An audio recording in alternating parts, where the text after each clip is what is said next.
డబ్బు, అనారోగ్యం, ఉద్యోగం, వ్యాపారం, అప్పులతో బాధపడుతున్నారా? మీకోసమే లాంచ్ యువర్ ఫ్యూచర్ ప్రోగ్రామ్. నమస్కారం డాక్టర్ శ్రీ చిరంతకృష్ణ స్వామి గారు. నమస్కారం అండి.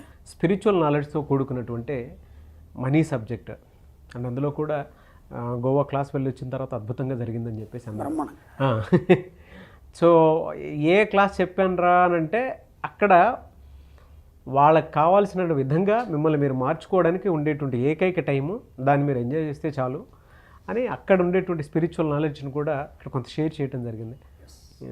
Very good sir, thank you so much for that. మనకి ఇప్పుడు మన సబ్జెక్టే కానీ లేకపోతే ఏదైనా ఒక సబ్జెక్ట్ని మనం దాంట్లో ప్రవేశించాలన్నా లేదంటే దాన్ని మనం ఖచ్చితంగా పాటించాలి, ఒకటి సాధించాలన్నప్పుడు ఒక నిబద్ధత, కఠినత్వం అనేది రెండు అవసరం ఉంటుంది మనకి. నిబద్ధత, కఠినత్వంలో మనకు మనమే ట్రైన్ చేసుకోవాలి. మనకు మనం ఎవరితో ట్రైన్ చేసుకోవాలి, మనం ట్రైన్ చేసుకోవాలన్నప్పుడు ఎవరో ఒకరు ఉంటారు కదా, వాళ్ళకి చెప్పుకోవాలి కదా. అదే సుప్త చేతనాత్మక మనస్సు. దానికి ఎలా చెప్పుకోవాలి, అలా చెప్పుకున్నప్పుడు అది దానికి లోబడి మీకు అనుగుణంగా పనిచేస్తుంది. అంటే ఇప్పుడు నేను ఈ ఇయర్లో ఈ జనవరి 1 నుంచి నేను ఒక పని చేయదలుచుకున్నాను. అంటే ఇప్పటిదాకా నా లోపల ఉన్న కొన్ని మార్పుల్ని నేను కొత్త విధంగా నేను మార్చుకోదలుచుకున్నాను. ఇప్పటివరకు ఉన్నటువంటి విషయాల్ని కొత్తగా మార్చుకోదలుచుకున్నాను. అనుకున్నప్పుడు మనం ఏం చేస్తామంటే చాలామంది ఫ్రెండ్స్కి చెప్తాం, నేను జనవరి 1 నుంచి నేను ఈ అలవాటు మానేస్తున్నాను.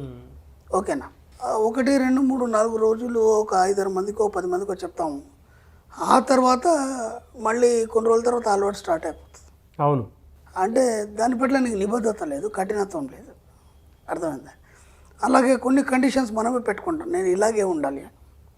అది కూడా కొంతవరకు ఉంటుంది, ఒక 6 నెలలు, ఒక ఏడాది ఉంటుంది. అది ఖచ్చితంగా ఆ నిబద్ధత, కఠినత్వం అనేది కొంతవరకు పాటించినప్పుడు కొంతవరకే ఉంటుంది అది. కానీ మన సబ్జెక్ట్లో మనం డబ్బు సాధించాలి, లేదంటే మనం ఒక ఉన్నత స్థాయికి వెళ్ళాలి, లేదా అందరూ నన్ను చూసే విధంగా ఎదగాలి, లేదా నాకంటూ నేను భిన్నంగా ప్రవర్తించాలి, సమాజానికి కానీ లేకపోతే జనాలకు కానీ భిన్నంగా అంటే వ్యతిరేకం వేరు, భిన్నంగా వేరు. అవును, ఈ తేడా తెలియాలి మనకి, లేకపోతే అది మళ్ళీ ఇంకో రకంగా భిన్నంగా ప్రవర్తించాలన్నప్పుడు నీ ఆలోచన విధానంలో తేడా ఉండాలన్నప్పుడు నువ్వు ఖచ్చితత్వాన్ని కలిగి ఉండాలి, దాంట్లో కఠినత్వం ఉండాలి, నేను చెప్పినట్టు నిబద్ధత ఉండాలి. అలా ఉండాలి అన్నప్పుడు నువ్వు ఎవరితోనే ఏమి చెప్పొద్దు. ఫస్ట్ నువ్వేం చేయాలనుకుంటున్నావు అది ఎవరితో చెప్పొద్దు. అలాగే నీలో ఉన్న మనిషి, నీ యొక్క సుప్త చేతనాత్మక మనసు ఏదైతుందో దాంతో మనం ఖచ్చితంగా చెప్పాలి, నేను ఇలా చేయదలుచుకున్నాను. అలా చెప్పినప్పుడు అది శ్రద్ధగా వినడం జరుగుతుంది. అది ఎప్పుడు మొదలవుతుందంటే నువ్వు ఎప్పుడైతే ఆలోచిస్తుంటావో అది అప్పటివరకు నీ మాట వినదు. ఎందుకంటే దానిపైన చేసుకుంటుంది. 24/7 పనిచేస్తుందని చెప్పాం కదా. 24/7 అది నీ గురించి పనిచేయదు, తన పని తాను చేసుకుంటుంది. తన పని తాను ఏమేం చేసుకుంటుంది, శ్వాస పీల్చుకోవడం వదలడం ఒకటి. ఓకే, అలాగే నీ జీర్ణక్రియలు కానీ ఇవన్నీ కూడా తన పని తాను చేసుకుంటుంది, నువ్వు పట్టించుకోదు. అవును, ఇప్పుడు నువ్వు ఎప్పుడైతే పిలుస్తావో అప్పుడు నీ వైపు చూస్తుంది. ఓహో ఏందని అడుగుతుంది. అడిగినప్పుడు నాకు ఇది కావాలి, లేకపోతే నేను ఇలా అని చెప్పినప్పుడు చూద్దాంలే అంటుంది. అది ఒకసారి నువ్వు చెప్పినట్టు చూద్దాంలే అంటుంది తప్ప నీ మాట వినదు అది. మళ్ళీ ఇంకోసారి పిలిచావు, మళ్ళీ ఆజ్ఞించావు, మళ్ళీ 3వసారి పిలిచావు, ఆజ్ఞించావు. పదే ఎప్పుడైతే చెప్తావో అప్పుడు అది వింటుంది. కాబట్టి ఎలా చెప్పాలి, ఏమని చెప్పాలి, మీరు సరి చేసుకోవడానికి మీ సుప్త చేతనాత్మ మనసుకు ఇచ్చే సూచనలు. ఆ సూచనలు ఇచ్చినప్పుడు మీ జీవితం మారుతుంది. అప్పటిదాకా మీ జీవితం ఇలాగే ఉంటుంది. ఎందుకంటే ఇప్పుడు చాలామంది కూడా ఏమంటారంటే, నేను ఈ సబ్జెక్ట్ వింటున్నాను, వీడియోలో ఆ క్లాసుకు కూడా వచ్చాను, అయినా నాలో మార్పు రాలేదు, నేను అనుకున్నంత సంపాదించలేకపోయాను, లేదా అప్పులు కట్టలేకపోయాను, లేదంటే ఇంకా కొత్తదనాన్ని నా జీవితంలో నేను సంతరించుకోలేదు. ఇవన్నీ ఎందుకు జరుగుతున్నాయంటే నీ సుప్త చేతనానికి నువ్వు ఖచ్చితమైన నిబద్ధతతో కూడినటువంటి కఠినమైనటువంటి సూచన ఇప్పటిదాకా ఇవ్వలేదు. అందుకని చెప్పేసి ఎక్కడ కూడా నువ్వు సక్సెస్ కావట్లేదు. అది చేసినప్పుడు ఎంతో కొంత అవుతుంది, తర్వాత మళ్ళీ వెనక్కి పడిపోతున్నారు. చేసినప్పుడు ఎంతో కొంత అవుతుంది, మళ్ళీ వెనక్కి పడిపోతాం. ఎలాంటి సూచనలు ఇవ్వాలి మీ సుప్త చేతన మనసుకి నేను ఒక 5 పాయింట్స్ చెప్తాను. ఎస్, వీటిని మీరు ఎలా సూచనలు ఇవ్వాలి, దాంతోపాటు మీకేం కావాలో మీరు తయారు చేసుకోవాలి.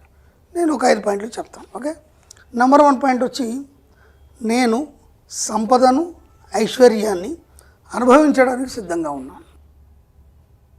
నేను సంపదని, ఐశ్వర్యాన్ని అనుభవించడానికి సిద్ధంగా ఉన్నాను అన్నప్పుడే అది మీకు ఇవ్వడం జరుగుతుంది. మీరు దాని గురించి ఆలోచన లేదు, దాన్ని అనుభవించడానికి సిద్ధంగా లేరు. అలాంటప్పుడు ఎలా మీకు పాసిబుల్ అవుతుంది? ఒక గురుకులంలో నువ్వు శిక్షణ పొందడానికి వెళ్ళినప్పుడు గురువు చెప్పినప్పుడు నువ్వు వినాలి. అక్కడ ఏ నిబద్ధతలు ఉంటే వాటన్నీ నువ్వు పాటించినప్పుడే ఆ విద్య అనేది నీకు అబ్బుతుంది. అవునా కదా? అవును. కాబట్టి నువ్వు దానికి సిద్ధంగా ఉన్నావా, ఉండి నువ్వు గురుకులానికి వెళ్తున్నావా, అప్పుడు మాత్రం నీకు అవన్నీ అబ్బుతాయి. నువ్వు దానికి అనుగుణంగా లేవు, సిద్ధంగా లేవు, అక్కడ నియమాలు నీకు పనిచేయవు, అలాంటప్పుడు నీకు విద్య ఎలా అవుతుంది, మళ్ళీ బయటకు వచ్చేస్తాం. కాబట్టి ముందు యాక్సెప్టెన్స్ నీ లోపల, నీ జీవితంలో నేను దీనికి సిద్ధంగా ఉన్నాను చెప్పినప్పుడు మాత్రం విశ్వం ఇవ్వడం అనేది జరుగుతుంది. అప్పటిదాకా ఇవ్వదు. ఓకే. నెంబర్ 2 ఏంటంటే డబ్బు సంపద అనే పదాలు నాలో నిరంతర ఉత్తేజాన్ని కల్పిస్తూ నా జీవితంలోకి ప్రవేశిస్తాయి. ఎంత అద్భుతంగా ఉంది. డబ్బు సంపద అనే పదాలు ఏవైతున్నాయో నిరంతరం నా లోపల ఉత్తేజాన్ని కల్పిస్తాయి. అంటే ఇక్కడ ఏమవుతుందంటే ఆ 2 పదాలని మీరు ఉచ్చరించినప్పుడు మీ శరీరంలోని ప్రతి నర్వ్ కానీ లేకపోతే మీరు ప్రతి బాడీలో ఉన్నటువంటి కణం స్పందన చెందుతాయి. అవును. అలా చెప్పినప్పుడు కదా మీకు స్పందన చెందుతుంది. ఇప్పుడు డబ్బు సంపద అండి అని అన్నాం అనుకోండి, దాంట్లో ఎలాంటి నిస్తేజం తప్ప ఉత్తేజితం లేదు. ఉత్తేజితం లేనప్పుడు మీలో వైబ్రేషన్ రాదు.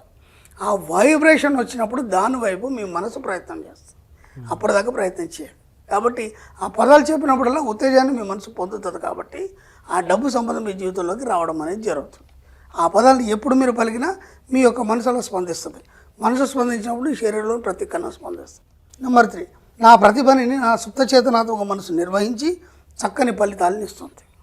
ఇక్కడ ఏ పనైనా సరే నువ్వు చేయట్లేదు. ఓకేనా? ఇప్పుడు మేమేమనుకుంటున్నారు, మీరు ఏది చేసినా చేతనాత్మక మనసుతో చేస్తారు. మనం గతంలో కూడా చాలాసార్లు అనుకున్నాం. కాబట్టి చేతనాత్మక మనసుతో చేసింది ఏది కూడా ఫెయిల్ అవుతుంది. అది తాత్కాలిక విజయమే తప్ప శాశ్వతమైనటువంటి విజయం ఉండదు.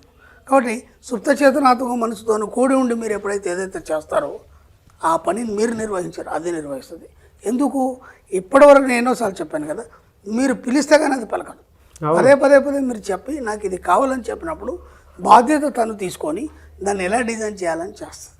కాబట్టి సుప్త చేతనాత్మక మనసు ఏదైతుందో మిమ్మల్ని సరైన దారిలో ఉన్నతమైన జీవితాన్ని కల్పించడానికి సిద్ధంగా ఉంటుంది. కాబట్టి మీ యొక్క కాషన్స్ అన్ని దానికి ఇవ్వండి. ఓకే.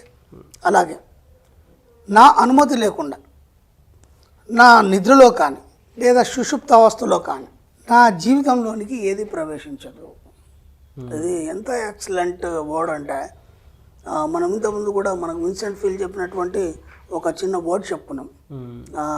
ఏది దానికి కలత చెందాం, ఏది నీ దరికి రానియకు, అన్నీ మాయమైపోతాయి. విన్సెంట్ ఫీల్ అని చెప్పుకున్నాం మనం. అవును.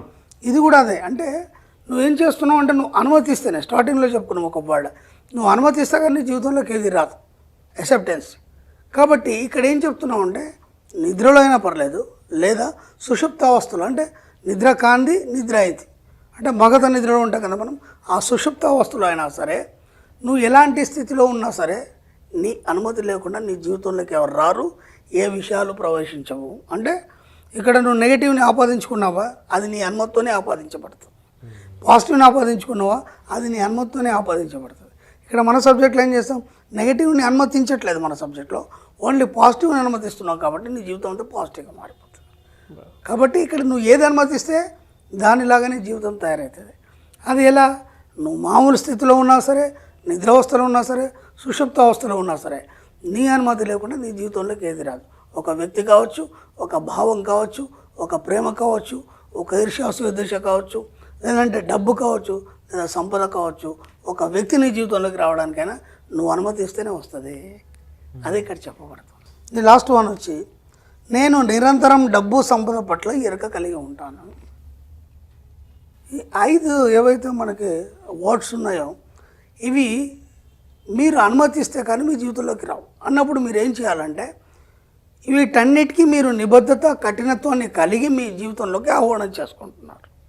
అలాంటప్పుడు రోజు ఉదయం లేవగానే స్నానం చేసి చక్కగా రెడీ అయ్యి అద్దం ముందు నిల్చొని చెప్పండి ఇవన్నీ. ఈ 5 వర్డ్స్ ఏవైతున్నాయో అద్దం ముందు నిల్చొని చెప్పండి. ఒక్క నెల రోజుల తర్వాత చూడండి మీ జీవితం ఎంత ఉన్నతంగా చక్కగా మారిపోతుందంటే అసలు ఎవరు ఊహించారు. అంటే నేను ఏమంటున్నా అంటే మీకు మీరే నిబద్ధత, కఠినత్వం కలిగి మీ జీవితాన్ని మార్చుకోవడానికి సిద్ధంగా ఉండి ఒక ఉన్నతి వైపు, డబ్బు సంపద ఐశ్వర్యం వైపు మీరు ప్రయాణించాలనుకున్నప్పుడు మాత్రం ఈ వర్డ్స్ చెప్పండి. దీనికి తోడు ఇంకా మీకు ఏమేం కావాలి, మీరు ఎలా ఉండదలుచుకున్నారు, అంటే మీ యొక్క యాటిట్యూడ్ ఎలా ఉండాలి, మీరు ఎలా ప్రవర్తించదలుచుకున్నారు, వాటన్నిటికీ మీకు మీరే ట్రైన్ చేసుకోవడానికి చక్కని వర్డ్స్ ఇవి. ఇదాన్ని ఏమంటామంటే మనం సుప్త చేతనానికి ఇచ్చే సూచనలు. మీ సుప్త చేతనానికి సూచనలు అంత మట్టుకు మీ జీవితం ఎప్పుడు గందరగోళంగానే ఉంటుంది, అయోమయంగానే ఉంటుంది. కాబట్టి వీలైనంత మట్టుకి ఈ వర్డ్స్ కాకుండా ఇంకా మీకేమేమి అవసరం, ఇంకెలా మారదలుచుకున్నారు, ఆ మారణ జీవితాన్ని మీరు ఎలా చూడదలుచుకున్నారు, ఆ ఎండ్ ఏదైతుందో దాన్ని మీరు చూడాలి. దాన్ని చూసి చెప్తున్నప్పుడు ఏమవుతాయంటే మీరు ఏదైతే చివరి ఊహిస్తారో ఆ విధంగా మీ జీవితం మారడం జరుగుతుంది. కాబట్టి వీలైనంత మట్టుకు మీ సుప్త చేతనానికి సూచనలు ఇచ్చే ప్రయత్నం చేయండి. అప్పటి వరకు మీ జీవితం మారదు.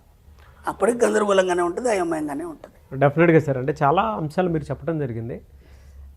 సబ్కాన్షియస్ మైండ్కి ఎలాంటి సూచనలు ఇవ్వాలో అనేటువంటి దానికి ఈ వీడియో మాత్రం ఒక 10 సార్లు చూసినా కూడా ప్రాక్టీస్ ఇక్కడే అర్థమైపోతుంది. మనీ మంత్ర సబ్జెక్ట్లో ఎంత అద్భుతం జరుగుతుంది అని చెప్పడానికి ఓ 21 డేస్ దీన్ని కంటిన్యూ చూసుకొని అఫర్మేషన్స్ రాసుకుంటూ వెళ్ళిపోతూ ఉంటే జీవితం దానికైతే అర్థమైపోతూ ఉంటుంది. బట్ ప్లాసిబో ఎఫెక్ట్ జరుగుతుంది మైండ్లో మాత్రం. నాకు ఎక్కడ వచ్చిందంటే 5 సార్లు క్లాస్కి వచ్చారు, పాపం అన్నీ పాటిస్తున్నారు, కానీ వాళ్ళు ఎక్కడో అక్కడ మిస్టేక్ అయ్యి వాళ్ళు అనుకున్నది సాధించలేకపోతున్నారు. ఎందుకు సాధించలేకపోతున్నారు అంటే నిబద్ధత కఠినత్వం మీ సుప్త చేతనానికి మీరు ఈ సూచనలు ఇవ్వట్లేదు కాబట్టి. అంటే మనం ఏం చేస్తామంటే, నేను ఇంతకుముందు కూడా ఏం చెప్పానంటే, మీకు ఇప్పుడు డబ్బు అవసరం ఉంది అర్జెంట్, ఒక 20,000 1 లక్ష రూపాయలు అవసరం ఉంది, దాన్ని మట్టికి ఆలోచిస్తారు. అంటే నాకు అర్జెంట్ 1 లక్ష రూపాయలు కట్టాలి, ఈ ఫస్ట్ లోపల నేను దాన్ని పే చేయాలి, నాకు పీకల మీద ఉంది, ఆ హడావుడి దాని మాత్రమే ఆలోచిస్తారు. నేను దాని గురించి ఆలోచన, అది తాత్కాలికం మాత్రమే కదా. నీ జీవితం మారాలి. నీ జీవితం ఉన్నంత వరకు ఏనాడు డబ్బు గురించి ఎవరి దగ్గర చేయి చాచాల్సిన అవసరం మనకు లేదు. నేను అనంతమని సూక్తుల్లో కూడా రాశాను, ఎవరి దగ్గర మనం చేయి చాచడానికి మనం జన్మ తీసుకోలేదు ఇక్కడ అని చెప్పేసి. అలా శాశ్వతమైనటువంటి ఉన్నత స్థితి, సంపూర్ణ స్థితి పొందాలనుకున్నప్పుడు నీ లోపల నిబద్ధత కఠినత్వంతో పాటు నీ సుప్త చిత్తానికి సూచనలు ఇచ్చినప్పుడు మాత్రమే అది జరుగుతుంది అనేది నా పరిశోధనలో తెలియదు. ఎందుకంటే నేను అలా నిబద్ధత కఠినత్వంతో ఉన్నాను కాబట్టి ఈ సబ్జెక్ట్ ఇంత ఇవ్వగలుగుతున్నాను. కాబట్టి ఇది అందరికీ చెప్పేస్తే వాళ్ళు కూడా దాన్ని సూచనలు పాటించేసి వాళ్ళకు కావాల్సిన సూచనలు ఇచ్చుకొని బాగుపడతారని ఒక ఆలోచన వచ్చి సబ్జెక్ట్ డైరెక్టివ్లో ఇద్దాం అనుకొని ఇచ్చాను. Fantastic sir. Anyway sir, thank you అండి. Thank you so much doctor Shri Acharya Anantakrishna Swami garu. Thank you అండి.